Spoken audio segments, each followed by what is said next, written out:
Pertanyaan berikutnya adalah kenapa kita cemas, kenapa kita takut, kenapa kita khawatir ya. Yang pertama, ini penyebab terbesarnya karena belum paham aturan kehidupan, khususnya terkait takdir dan ujian. Ini fenomenanya banyak di anak-anak muda zaman sekarang. Jadi memahami takdir itu penting karena itu merupakan rukun iman, rukun keyakinan yang harus kita miliki, iman kepada takdir Allah, baik itu takdir baik maupun takdir buruk. Jadi kalau ada orang belum paham takdir, itu akan mudah cemasnya, mudah kecewanya. Jadi memahami takdir itu bahwa gini Pak nih, yang dipahami adalah bahwa kehidupan itu sudah Allah tetapkan. Takdirnya 50.000 tahun kata Rasulullah sebelum langit dan bumi diciptakan. Termasuk pertemuan kita hari ini, siapa aja yang hadir itu sudah tertulis. Tugas kita adalah ahsanu amala, bersikap terbaik terhadap takdir tersebut. Jadi dalam Islam itu hidup itu tidak kebetulan. Karena itu kenapa Qarun sama Allah dijungkir balikan dan menjadi contoh buat kita supaya jangan begitu kelakuan kita, jangan kayak Qarun. Karena Qarun itu bisa begitu itu karena Allah, bukan karena Qarun hebat. Kita Bapak Ibu sekalian bisa punya capaian dunia sekarang ini, bisa cerdas, itu semua karena Allah, bukan karena Bapak Ibu hebat. Dan jangan ada merasa, oh karena saya begini. Apalagi kalau kan seringkali itu dalam training motivasi, oh saya itu bisa sukses karena bla bla bla. Hati-hati itu nanti ada rasa ujub. Padahal itu semua dari Allah dan itu juga ujian. Jadi orang yang dia senantiasa cemas itu karena belum paham terhadap takdir dan ujian, bahwa hidup itu tidak kebetulan. Dan terkait ujian, bahwa setiap kita itu akan diuji, dan ujian itu bukan satu jenis tapi dua jenis. Ada yang enak ketika kita capaian dunianya bagus, dan juga enak. Kalau ujian itu enak kita disuruh bersyukur, kalau enak disuruh bersabar. Karena dalam Islam itu hidup itu tidak kebetulan. Adapun kalau kita dapat yang enak, ujian yang gak enak ya, kena PHK ya, ekonominya sulit, itu kan ujian semuanya. Karena kata Allah, wala nabluwannakum bisyai'im minal khauf wal ju' wa naqsi minal amwal wal anfus was samarat. Kita itu pasti akan diuji sama Allah dengan apa? Dengan sedikit ketakutan. Setiap kita akan merasakan tuh rasa takut, kekurangan apa?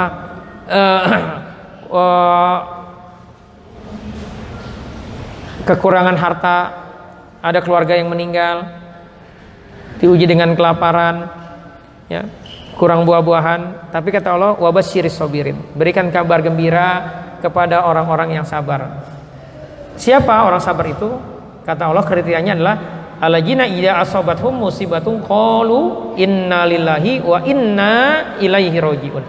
Yang kalau ada musibah ya, dapat kabar buruk atau ngalamin kejadian buruk ya, termasuk terselandung, itu mengucapkan innalillahi wa inna ilaihi rajiun.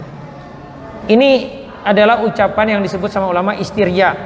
Jadi kalau kita dapat musibah, kita buru-buru ngucapin istirja. Supaya apa? Supaya jiwa kita nggak guncang. Sebab kalau kita tidak lakukan itu, maka jiwa kita akan guncang. Kalau orang guncang, sukmanya bisa lepas. Sukma lepas ini menyebabkan akhirnya orang itu depresi ya, sedih berkepanjangan. Akhirnya karena ada pelemahan sukma yang terlepas, akhirnya dia sakit ya. Jadi kalau Bapak Ibu hari ini ada yang sakit tidak sembuh-sembuh ya, itu jangan-jangan ada sukma Bapak Ibu yang terlepas gitu. Kenapa? Bisa jadi karena terguncang waktu dapat sebuah masalah.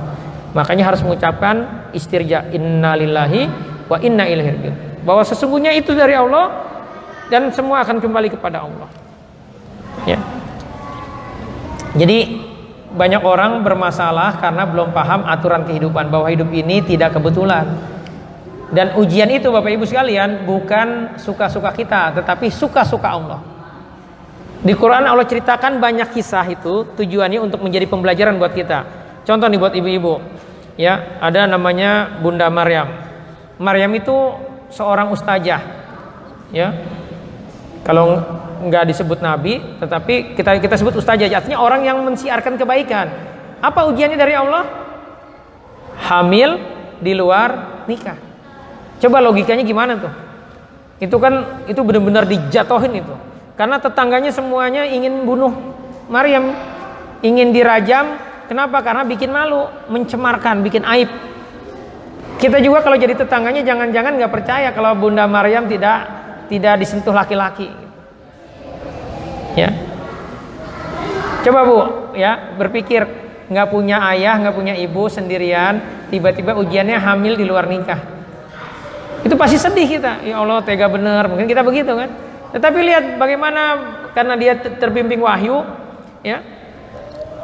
Maryam tetap optimis, tetap bersabar dan dia ridho ketika semua tetangganya pengen ngebunuh dia akhirnya kabur ke hutan. Ya, ngungsi di sana sampai lahiran. Habis lahiran sama Allah disuruh balik lagi ke kampungnya, yang orang kampungnya pengen ngebunuh dia gara-gara bikin aib dianggapnya gitu. Kalau ibu gimana tuh Bu? Ya, anaknya udah lahiran terus disuruh balik lagi. Tega bener ya Allah, sama aja nyuruh mati gitu kan kira-kira kan. Ya, tetapi ternyata ya Maryam tetap positif thinking ya, bahwa Allah tidak mungkin menjalimi hambanya, dia tetap berangkat dan ternyata disitulah jawaban dari semuanya, bahwa anaknya itu ternyata seorang nabi dan bisa bicara, menjelaskan itu. Dan akhirnya justru ini yang mengangkat Maryam menjadi wanita yang sempurna. Ada 4 wanita sempurna, salah satunya adalah Bunda Maryam. Dan kita yang selisih ribuan tahun tahu tentang Bunda Maryam ini, bagaimana kesabarannya dia menjalani ujian dari Allah. Ya. Jadi ujian itu suka-suka Allah. Banyak orang kecewa, kenapa saya sering kali gini nih, hati-hati nih kalau ya. Ini memang mohon maaf ya Bu, kebanyakan ibu-ibu ya. Kenapa saya diuji begini? Ya. Apalagi kalau dinasihatin ngomong begini, Ustadz mah ngomong aja, saya tuh ngerasain sakit. Nah, hati-hati kalau kita sudah seperti itu, namanya kita merasa dijolimi sama Allah. Padahal Allah tidak mungkin menjolimi kita. Ujian itu Bapak Ibu sekalian punya 2 manfaat. Naikin derajat kita, yang kedua menghapus dosa. Enak gak dua-duanya? Enak. Dan ujian itu kata Allah, la yukallifullahu nafsan illa wus'aha. Kita tidak akan diuji kecuali pasti sanggup. Artinya ujiannya pasti sesuai kadar kemampuan kita. Tetapi kenapa kok kita terasanya berat, sempit, sedih, nangis terus? Karena ada setan yang ngaduk-ngaduk perasaan kita. Karena itu yang keempat itu ya, ada was-was setan. Disitulah kenapa kita seringkali ya sudah tahu nih kita harus sabar, tetapi susah. Kenapa? Karena bisa jadi di tubuh kita ada jin yang numpang hidup. Ada jin yang numpang hidup, itu bisa jadi dari jin leluhur kita.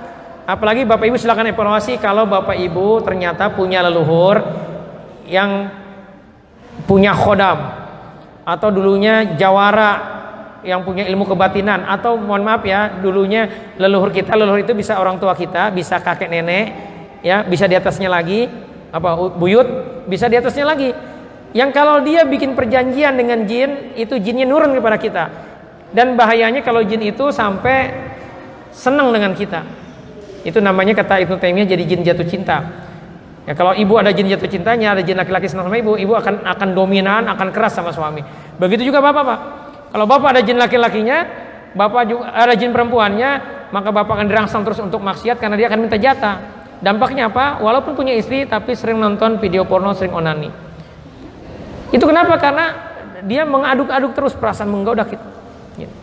Bisa dipahami Bapak Ibu ya. Jadi kenapa seseorang itu cemas? Ya, karena pertama belum paham aturan kehidupan, yang kedua karena ada dosa yang belum diistighfari. Nah, saya mau jelaskan dulu tentang dosa ini. Bapak Ibu, kita seringkali bilang saya udah istighfar, tapi kok masalah saya belum selesai.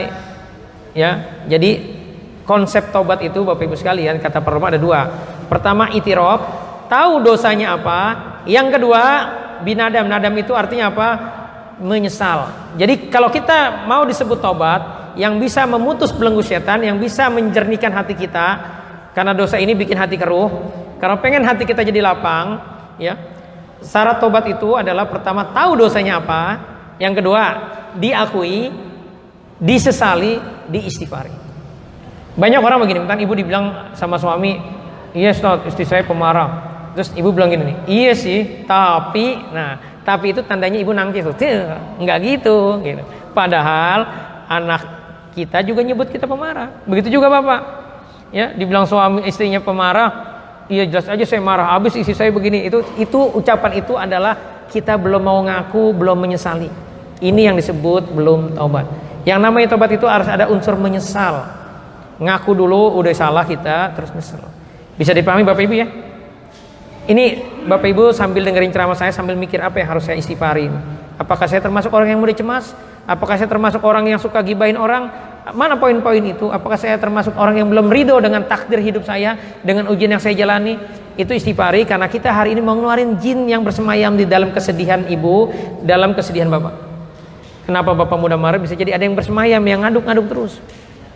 Karena dibikin terus marah. Coba bapak ibu, nih kalau bapak ibu seringkali berantem suami istri, tapi ntar nyesel, tapi ntar 3 hari seminggu berantem lagi, terus nyesel lagi. Nah kalau sudah seperti itu tanda ada yang bermain di dalam kehidupan rumah tangga kita. Yaitu siapa? Setan dari golongan jin. Ini real, ya. Karena kasus terbanyak yang kami tangani di klinik itu kasus rumah tangga. Jadi waspadalah di sisi ini. Jadi bagaimana cara menghancurkan sarang mereka di tubuh kita? Kita taubat. Ya. Jadi kenapa orang mudah cemas? Karena ada dosa yang dia belum istighfari. Jadi bapak ibu boleh berdalih macam-macam, tetapi kalau bapak ibu orangnya menyimpan kesedihan, mudah marah, mudah kecewa, ya apalagi ada kecemasan, itu ada dosa sebenarnya, ya, yang bapak ibu belum istighfari. Ya. Terkadang kitanya aja yang terlalu takjub dengan diri kita sehingga nggak sadar bahwa kita punya dosa yang belum kita istighfari, yang belum kita taubati. Yang berikutnya adalah overthinking. Apa overthinking? Berpikir berlebihan. Orang akan mudah cemas kalau dia overthinking. Yang pertama, overthinking itu berpikir yang tidak perlu. Hal-hal sepele dipikirin, gak ada hubungannya dipikirin. Ya. Paham ya? Berpikir yang tidak perlu ya. Terus berpikir yang tidak tepat, tidak sesuai kenyataan, pakai asumsi. Apalagi hati-hati sekarang ini banyak hoax. Jangan mudah kita nge-share sesuatu yang gak jelas sumbernya. Gitu. Kenapa? Karena kita akan diminta pertanggungjawaban nanti. Dan jangan terlalu mikirin sesuatu yang di luar kemampuan kita. Dan yang berikutnya adalah disebut overthinking, berpikir berlebihan itu kalau kita terlalu banyak mikir. Ya, semua hal kita pengen urusin, padahal kita punya kewajiban, ya, yang lebih penting, ada prioritas yang lebih penting.